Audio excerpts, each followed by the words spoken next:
So my mom was diagnosed with a type of dementia that affects younger people. Her symptoms probably started in her late 40s, Wow. but they didn't know then that it was dementia. They kept misdiagnosing her just with depression. And so they were treating depression when actually she had this progressive neurological illness that is dementia.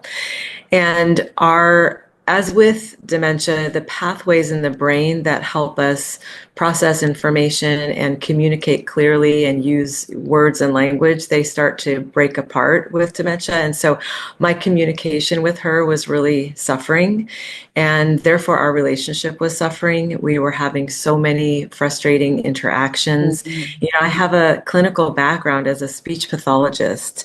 So you'd think that I'm really well equipped to manage this since it's what I did all day, in the hospitals.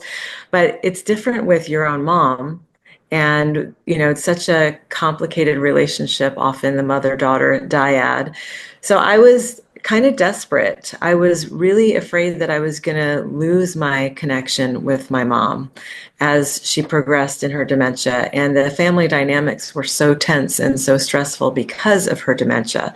So I had a best friend at the time who channeled, and I had never heard of channeling before, didn't know how the heck she was doing that, but I could feel the truth of it in my body. I would break out in chills every time she would channel someone, and I could Mhm. feel just the healing energy of it.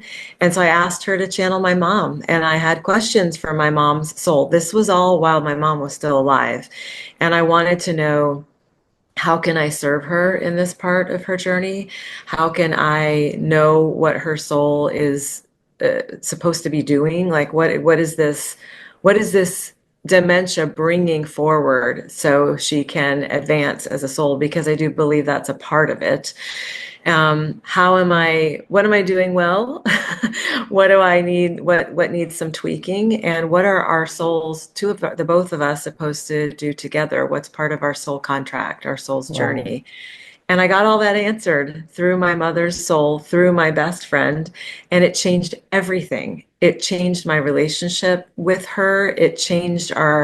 It enabled us to have more fun together and to be lighter. We went from frustrating conversations to just making up silly songs and dancing around the kitchen for just no reason, just because we could and it was fun. I know she felt more accepted and more witnessed by me as a result of what I was understanding from her soul. So I realized, oh my gracious, if this can happen with my mom, what else can channeling do for my other relationships? Right. And then eventually for the whole wide world, right? Because it's changed my life for the better. And so I learned how to do this for myself. And now I do it for other people, and I teach other people how to do it for themselves.